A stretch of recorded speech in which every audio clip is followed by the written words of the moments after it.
Okay.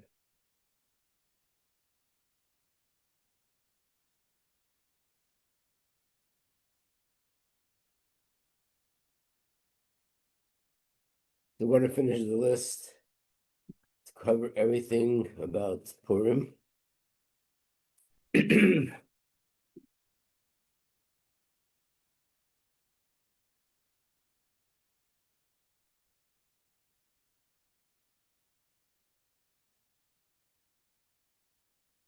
To add one point to what we said yesterday. Yesterday we spoke about the fact that there is a relationship between Purim and Shavuos. That's based on the fact that the Gemara says that Purim was the culmination of Matan Torah. So the Torah was given at Har Sinai 1,000 years earlier, and 1,000 years later, finally, the Yidden accepted the Torah on the highest complete level. And what we explained yesterday was what was the difference. Then they accepted the Torah because they were forced to, and we explained Chaz Hashem, they were forced. It means that Hashem revealed his love to the Yidden to the point that they were almost compelled to feel love to him because they felt his infinite love. And the Torah, at the time of Achashverosh and Haman, they didn't feel Hashem's love, and yet they aroused this unconditional loyalty and love to Hashem. So therefore, that love was the ultimate love that Hashem was waiting for. But based on this, it explains another thing. You see, whenever there was any kind of crisis, thank you, it tells us in the Torah what Moshe did, whoever was the leader at the time that did, and you'll notice that it's always different. It's not the same thing. To give an example, what did Moshe do when it came to fighting Amalek?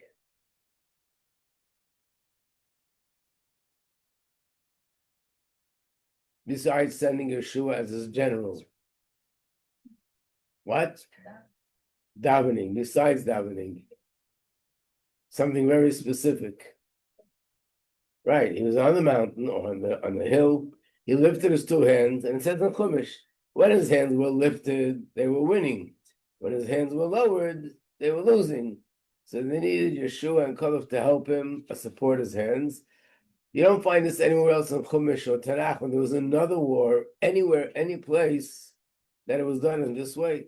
So it means that this is, what he was doing was something, of course, that brought spiritual victory for the Yidden, by doing something which with his hands was something spiritual, but that was related to that war. And then when it came to other wars, there were different things that were done. So for example, in the times of Purim, what did Mordechai do? What's pointed out as that what was the highlight of what he did, besides telling everybody to do tshuva? He gathered together 22,000 children, and he learned Torah with them. And it says when Hashem heard the voices of these young children, that's when the decree turned around. Why didn't Moshe do that? Take 22,000 children and start learning with them? No, Moshe did something else. And the answer is because each time it's a different sort of spiritual reason why there's a crisis, and therefore you need a different spiritual remedy to cancel that crisis. But based on what we said yesterday, that based on the Gemara, that Purim was a continuation and a culmination of Matan Torah, it's understood. Because by Matan Torah, Hashem asked for guarantors. And the Yidden offered and said the prophets will be guarantors, and Hashem said, that's not good enough. The others will be our guarantors, that's not good enough. And they went down the line until finally they said the children will be guarantors, and Hashem said, yeah, that's the guarantors. If children are learning Torah, then I know there's a future to Yidden. And that's the reason why the Rebbe introduced this mitzvah that on Shavuos, everybody should come to shul, even children, even infants should come to shul, because it's the fact that we're dedicating children to learn Torah is what gives us the That's what will bring the continuity when it comes to Torah mitzvahs. So, therefore, we find by Purim, which is the continuation and culmination of Torah, the same thing. That what did Mordechai do specifically? He gathered 22,000 children. That was the connection to the children. But I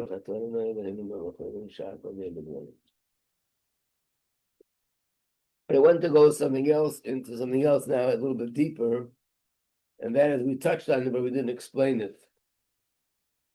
And that is on the sheet here, it's number 13, 12, 11, and 14, it's all related to this. And that is that the name Purim is very shocking. Why the name of the Adar is called Purim?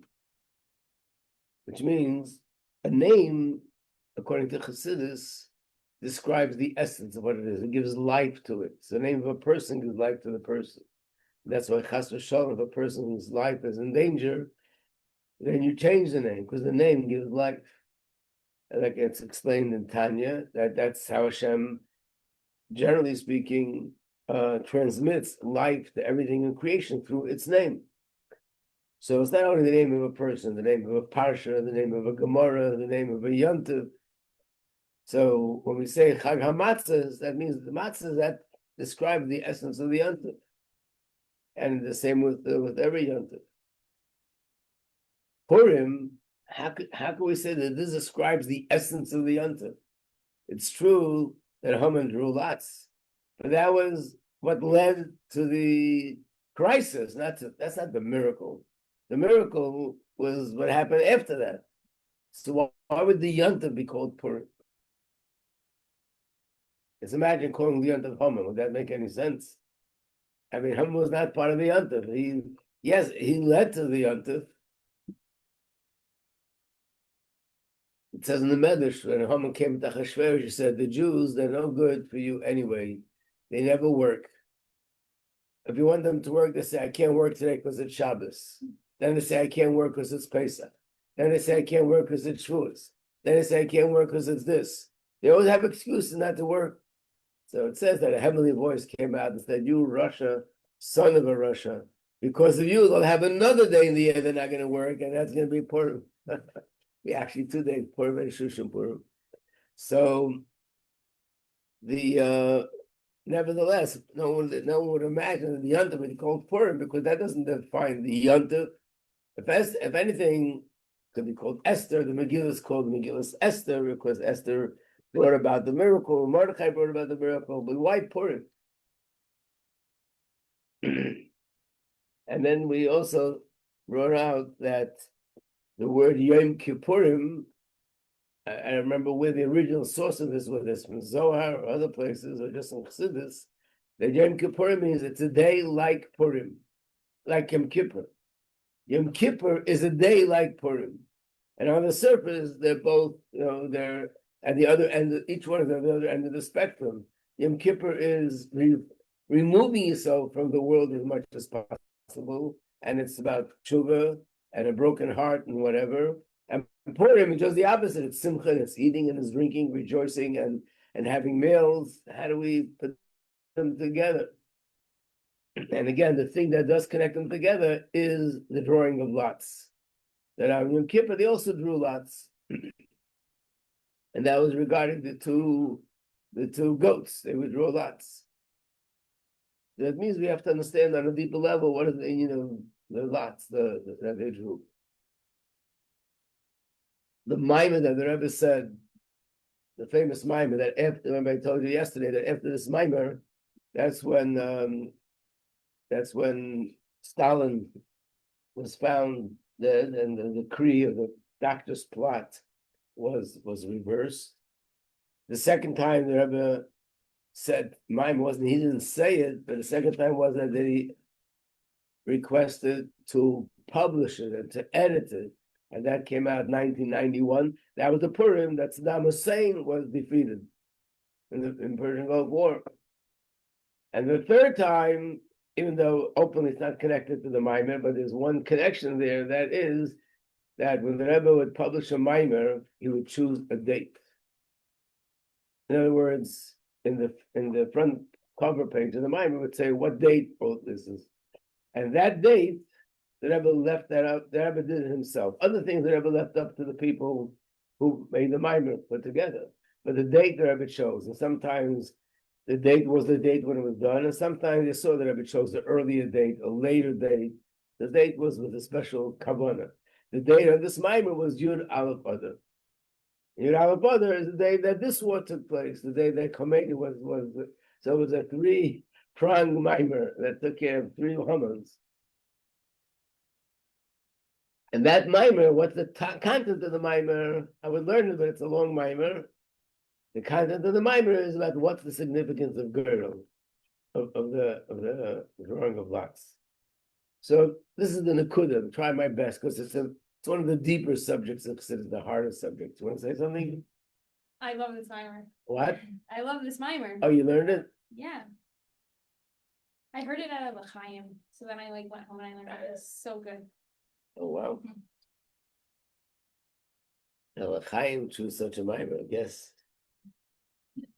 Interesting. So the Nakuda of the mimer is as follows. We know that Hashem created the world, and in this world there's things that Hashem likes, things that Hashem doesn't like. And to put it all together in a nutshell, Hashem likes Kedusha, and Hashem despises Klippa. Like the pasuk says, Hashem loves Yaakov and Hashem despises Esau. Doesn't mean Yaakov. It doesn't mean Esau the person. It means Klippa. Anything that is impure, that is Klippa, Hashem dislikes. But the question is, being that Hashem is infinite, that Hashem has no description whatsoever, what would make him like one thing over another thing?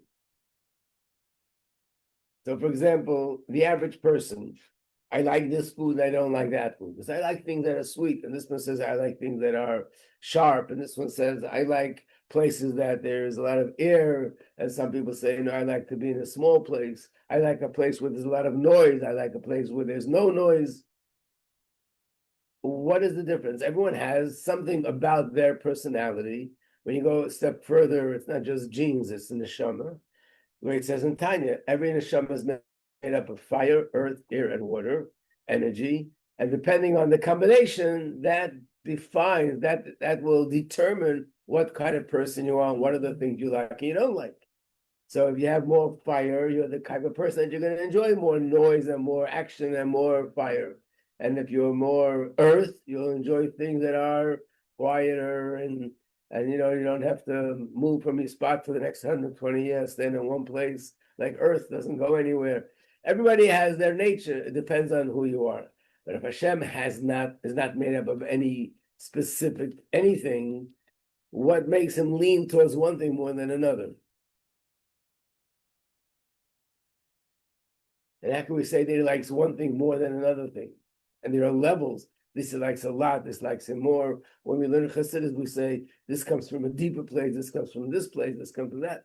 What place, where place? Hashem is infinite. There are no places. Hashem is this infinite, no beginning, no end, no middle, no description, no leaning towards anything. What makes him like one thing over another? And the answer is, he chooses. In essence, nothing makes a difference. That's the truth. But he chose that when he put on tefillin, this will give him pleasure. It's not that in essence, he's made up of such a sort of a combination, such a structure that when you put on tefillin, that'll give him pleasure, that will make him finite. So the only reason why he gets pleasure from tefillin is because he chose to get pleasure from tefillin. He chose to get pleasure from the mezuzah, and he chose to get pleasure from Torah study and so on. But in essence, sort of in Hashem in his true essence, he's not leaning towards anything. Hava knew good and well. Again, I don't know if we're talking about Haman, the actual person down here, who was like Khomeini, or it means the angel who's in charge of Haman, that knows spirituality. He knew good and well that there's no comparison. Hashem loves Yidden over evil people like Haman. So what even though the Yidden was sinning and they were doing things wrong, still there's no comparison to the kind of people like Haman was and the Amalekim were.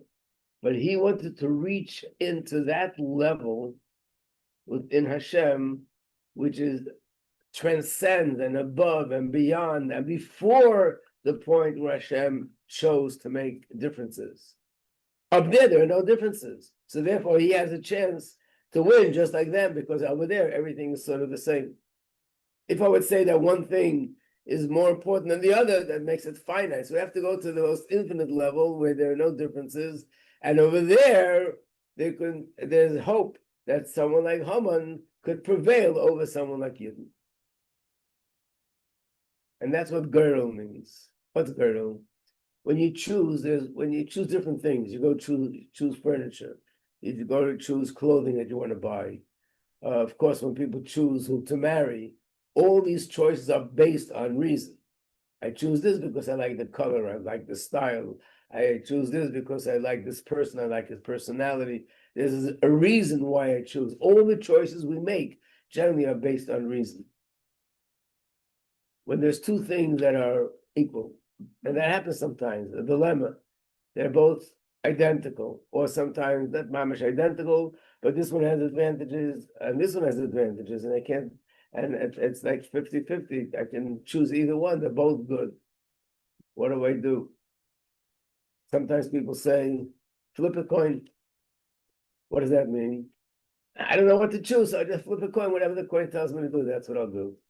So I'm flipping the coin because I can't make a choice. So basically, Geirel means when there's a choice that I'm making, but it's coming from a place that I have to choose between two things that are absolutely equal, and there's no way, there's no reason why I'd be leaning to one more than the other, then we draw lots. So again, like everything else in Torah, it's a metaphor. Yes, it doesn't mean Hashem took a piece of paper. It's a metaphor. When we say that that there's something of drawing lots, it means that it's coming from a place where nothing matters. So when it comes to Yom Kippur, it's a day that Hashem wants to forgive us. A person did an Aveira, and because of that, you have stains on your neshama. You want it to be wiped away, gone, as if it never happened. How could that be? It did happen. I did A, B, C, and this is very severe, and this is even more severe, and this is a little bit severe, but these are all negative things that were done already. I can't change it, what was done. So the idea of drawing lots means that on that day, Yom Kippur is a day that Hashem connects to us on the level that's above and beyond reason, where the lots sort of come from. And from that place, everything is equal, and Hashem could forgive a sin, because in that place, it doesn't matter. Nothing matters. And Haman thought that this would also work to his advantage. If nothing matters, that means I, who am a Russia, and I have all these negative things about me, I could prevail over the Yidden because I'm going to reach into a place where nothing matters. So the reason why he drew the lots was because he believed he was doing something which was spiritual. He was trying to reach a spiritual place, which is called the place of the source of lotteries and drawing of lots, which is a place where nothing really matters. So what was the end of the story? How did it really happen that he didn't make it? This part is a little bit too difficult to go into the details, but the Rebbe explains that there's two things. One is the drawing of lots, and the other one is called Bechira. Choose. Hashem chose the Jewish people. It says in Chumash more than once that Hashem chose you amongst all the nations of the world. It doesn't use the term of drawing a lot. In the Maimer, the Rebbe explains how the choosing of Hashem comes from an even deeper place than the drawing of the lots. Even when we're talking about that realm, where there are no differences, there's still a difference between no differences and no differences.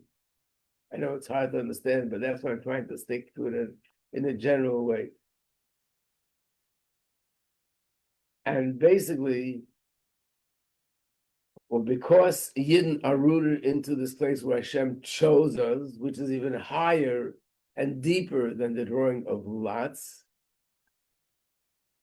therefore, that again, this is the way he explains it in the Bible. Therefore, even when it comes to the drawing of lots, there's still going to be a connection to Yidden more than anything else. In other words, it wasn't just that, okay, Hashem is going to choose us from a deeper place, and that's going to cancel out the lots that's being drawn. No, because it comes from a deeper place, then even in this level where Hashem draws lots, there'll still be, Yidden will dominate over everything else. Yidden will be chosen more than anything else, which means that the miracle did come from the lots that he drew, which means it worked against him. Just like physically, the story of Purim, he built the gallows to hang up Mordechai, and instead of Mordechai being hung up there, he was hung there. The same happened with the drawing of lots. He thought the drawing of lots is going to work to his benefit, but it turns out because Hashem chose Yidden from a place which is higher than that, that changed the way the lots work, that even the drawing of lot, even that level, well, Hashem will choose Yidden over everything else. I know it's just an outline, it's just a skeleton, but just to get an idea of what the Maimer was about. And after that Maimer, then all these Haman disappeared. Yeah. So, Yeah. if it should Haman wouldn't have done the lots, then Hashem would have led him to kill all of us. Right, that's what it had that been the right thing, yeah. That she's saying, so if he would have succeeded, then he would have been able to accomplish what he wanted. If Haman, Right. he hadn't drawn lots, you mean? Now, if he did draw lots, but if there wouldn't have been a higher level where Hashem chooses Yidden over everything else, then this would mean, oh, then there's no difference. If there's no difference, then God forbid he could succeed. Why? Because the Yidden are doing sin, so he might succeed. Yeah. So at this level, does the idea of love not exist?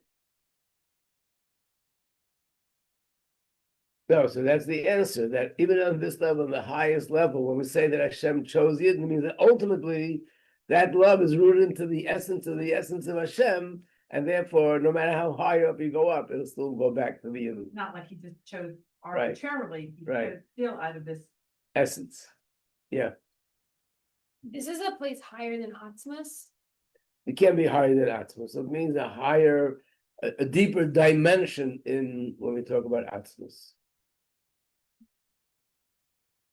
Generally speaking, Atzmos means the essence. Right, so how could there be? Because even when we speak about the essence, again, in my Maimonides it talks about, but there's the light that's included in the essence. And in the light that is included in the essence, there are levels, something called Etzem Ha'or, and there's Pashtus Ha'or, and so on. It is very difficult because once you talk about infinite, how can you talk about levels? But there are Maimonides that talk about it, and they actually give Meshavim, with which we can understand it. It doesn't mean that there's, in these levels, that there's actually anything that's limited. I guess the differences usually will be, this is something that's not limited. This is not limited. But the lower one, it's not limited, but it already allows potential for something limited to evolve from it. The higher one is so unlimited, it doesn't even allow the potential for something limited to come out of it. So this choice that he chose, like the whole thing about the Jewish bodies, right? That is in a deeper level of Atzmos than the level of Atzmos where nothing matters, where there's like no wicked Haman and less than Mordechai. This is a deeper level. What you mean is what it says about the guf, that the choosing of the guf is even deeper than the choosing of the neshama. Because the neshama, there's still, you could say this neshama does have advantages over that neshama, but the guf, all the gufim are the same. But the neshamas on the level of Atzmos are all equal. They're all just Right. But again, we're splitting a hair over here, over here, over here. That with the guf, it's even deeper because at least with the neshama, you compare this neshama to that neshama, this neshama has more advantages than that neshama. But in a guf, the physical body of one person, the physical body of another person is absolutely identical. There are no differences.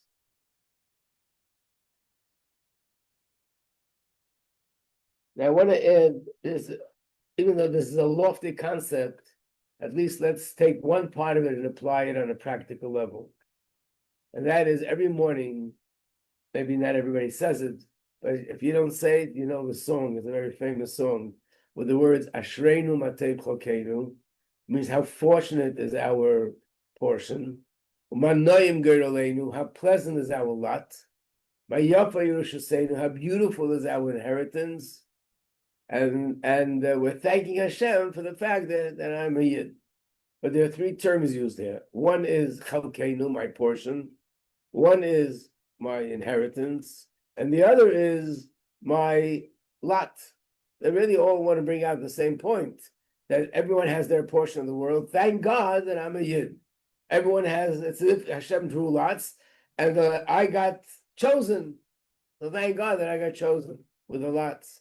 The third thing is, it's an inheritance. Thank God that I belong to this family, which comes from Yitzhak Yaakov, so I have that inheritance. But it's all the same thing. So Chassidus goes to explain each term brings out another point.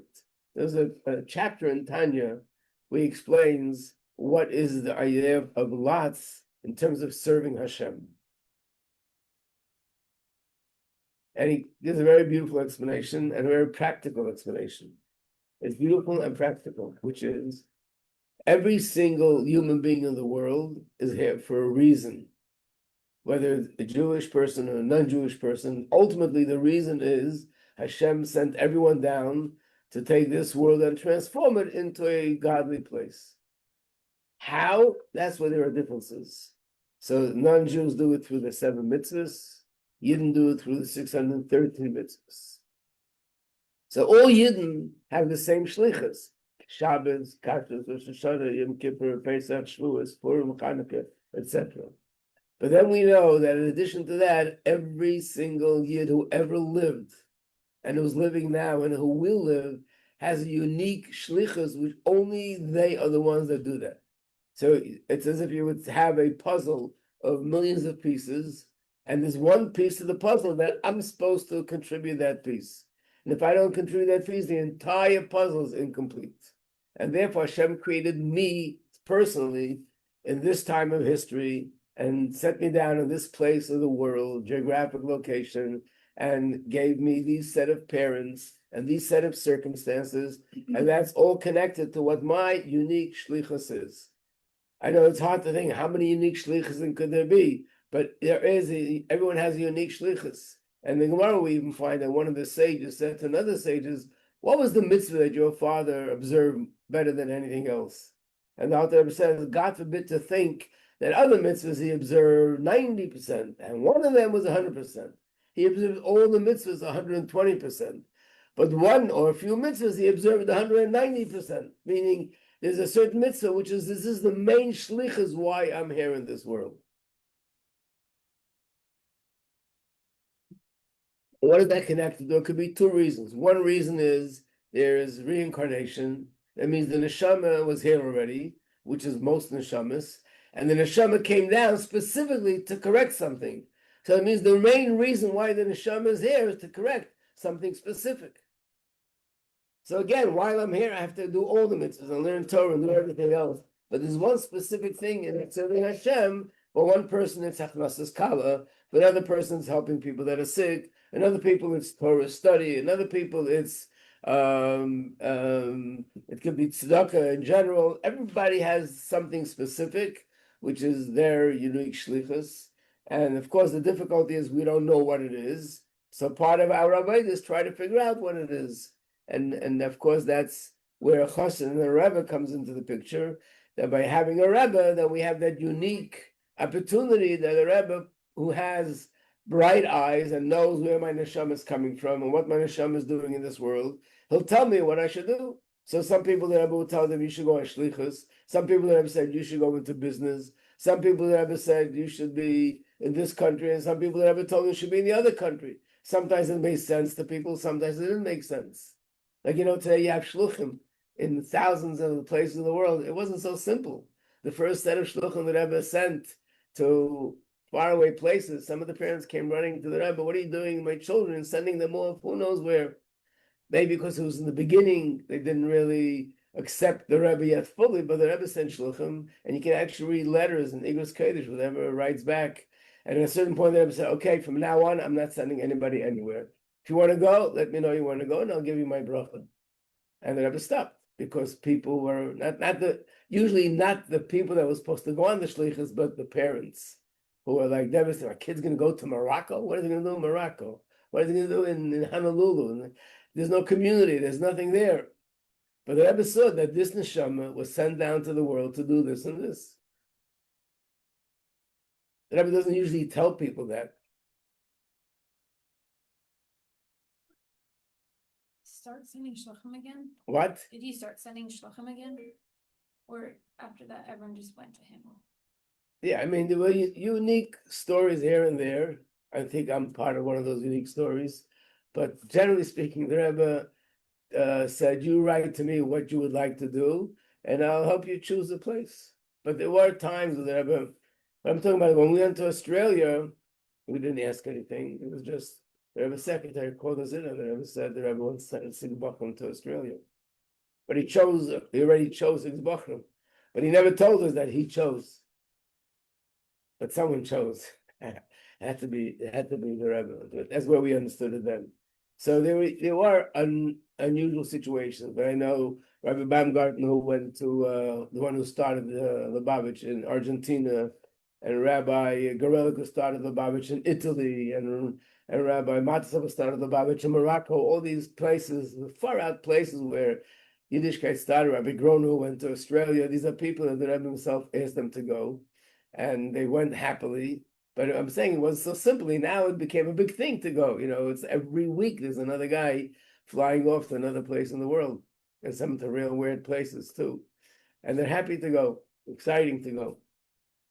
But the Rebbe chose and chooses based on the neshama. When people write to the Rebbe about a shidduch, how could he answer such a question? He doesn't know the boy, he doesn't know the girl. But the Rebbe knows the neshama, and he looks and says, this person is meant to be married to that person. And based on that, he gives his answer. That's what it's based on. And this is called Geirol. That's how the Elder Rebbe explains it.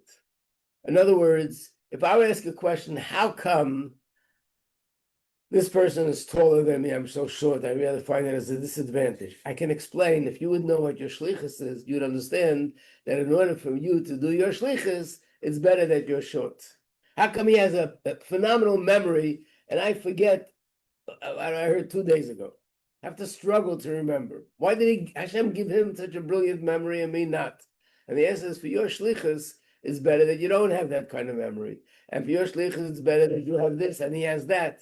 All this could be understood. Once you know what the shlichus is, it can make sense that Hashem sort of provided everybody with the tools that they need for their shlichus. So I shouldn't ask any questions, because it's just like saying someone who's in the Navy will be given different things. Someone who's in a tank will be given different things. Someone who's flying a plane is going on with different things, different equipment. Each one is given the kind of equipment that they need to fill the job that they're doing. Right? But there's another question. In the first place, why do I have that job? The typical example that's given is some people have a job to serve Hashem in wealth, and some people have the job to serve Hashem in poverty. So the poor person says to Hashem, I know there's a purpose in serving you in poverty, but why me? Couldn't you give that shlichus to someone else and give me the shlichus to serve you in wealth? And it says that this is something beyond reason. Why I have the qualities that I have, and why I have the disadvantages that I have, and why I have all these details in my life, I can understand. There's a reason. It's all connected to my shlichus. But why do I have this shlichus in the first place? That comes from the deepest place in Hashem, which is like the Goro, and that's beyond reason. And Hashem chose me to fill this spot. And I should know that by filling this spot, that's when I'm fulfilling Hashem's will in a complete way. And ultimately, nothing in the world is really going to make me happy, truly happy, unless I do that, which is the purpose which I was created.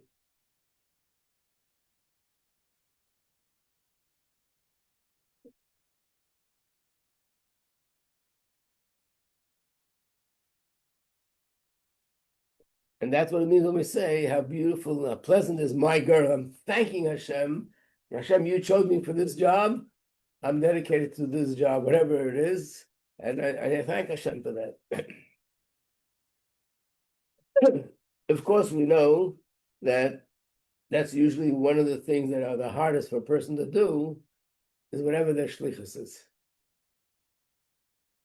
Because that's where the Yitzhara tries to stop me more than anything else. Because he knows this is the most relevant, the most important thing in my life that I need to do. So he tries to stop me with that. Because the other things don't matter as much for me as this particular thing, which is my shlichus. You find many stories of people that were good people, great people, davened, learned the mitzvahs, and there was one area where they got stuck.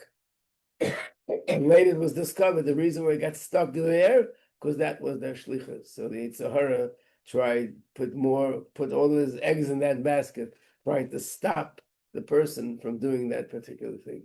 But of course, if that's my shlichus, I have the power, and if I overcome the obstacle, I'll get there, and that'll be the ultimate purpose of why I was created.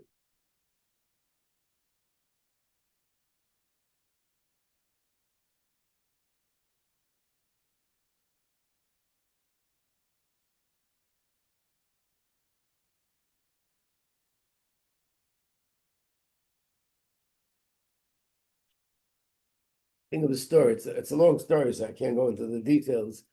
But in that story, it's about a certain student of the Baal Shem Tov that he did something, and because of that, he was in a very bad state spiritually. He lost it, but it wasn't that he lost it. It was that sort of the power was given to his Yetzirah to bring him down in a very, very low place.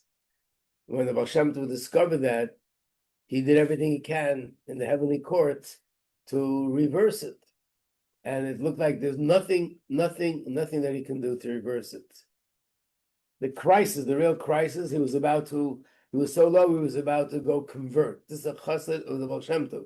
He was about to convert to Christianity. He was already in the house of this priest. And the Baal Shem Tov said, the time was Mitzvah Shabbos, when Shabbos was over. Baal Shem Tov said, this person, his entire life was meticulous about eating malav malka. He never missed the time.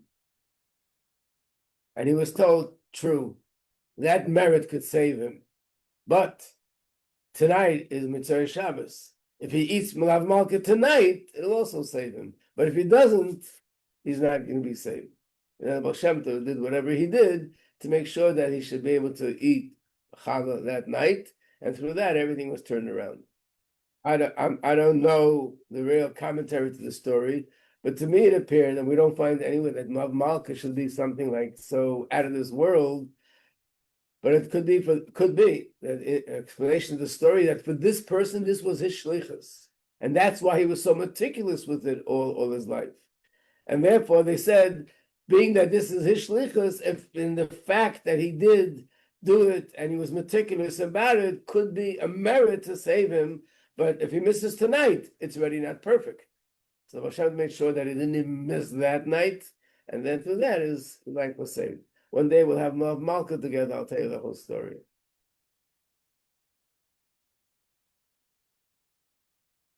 So, but also let's not be confused. When something is very difficult, it could be two reasons.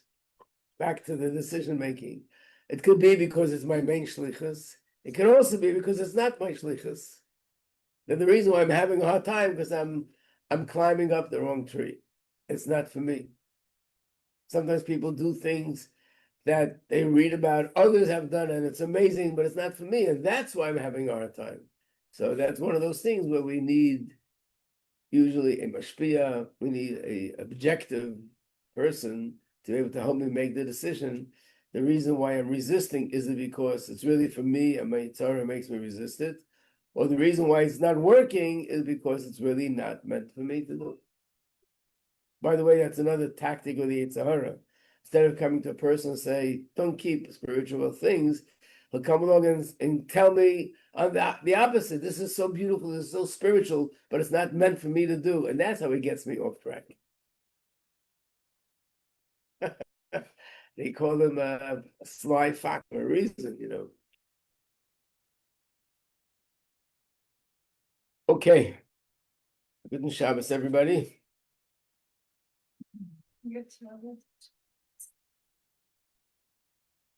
Hopefully after Shabbos on Monday, we'll start something new. What happens now is we're gonna learn a new mimer that is gonna take us until Rosh Chodesh Nisan. Rosh Chodesh Nisan, there are 2 weeks till Pesach. Right. The first week, we have class every day for an hour. And the class will be only on Pesach, or anything in Chassidus about Pesach. There'll be another class, will be all the halachas of Pesach. And there'll be another class learning the Haggadah of Pesach, 3 classes, from 9 to 12.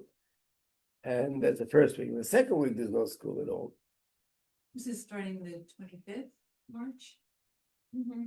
This is the 25th, I don't know the English date. Rosh Chodesh. What's the next mimer we're learning? I don't know. Oh. I'm not sure. I have to draw lots to figure which one I'm gonna do. Let me ask you one. Did you learn Shar Yichud B'Emunah? In Tanya? Oh, like the second book. Yeah. Didn't it? So it might be that, or it might be a minor. Okay, let me decide. Wait, I mentioned class. I'm talking about class. Oh, okay, yeah. Good Shabbos.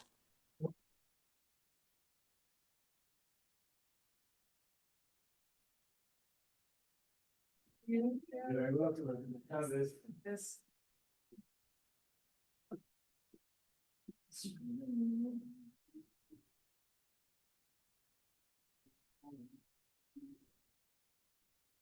Yeah, I also texted her and also she. Okay. Okay, I'll text her. I didn't want her to take set up. No, I don't.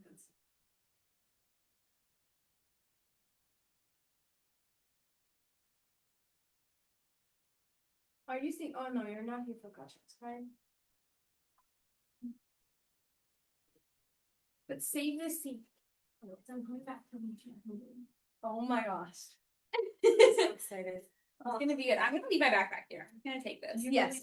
What's going on now with, and I'm gonna say this is not positive, but it's positive with Candace Owens and what Tucker Carlson naming Chabad. Have you been hearing? Yeah. It's like, Where is this? What are they doing? I'll show you. Wait, I'll show you. Can you send it to me now? Wait, I need to look at my phone. I'm gonna say, try to find it without going to their name.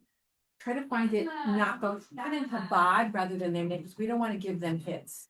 We don't want to give their. So, hi, good to see you. You're back. Yeah, good to see you. So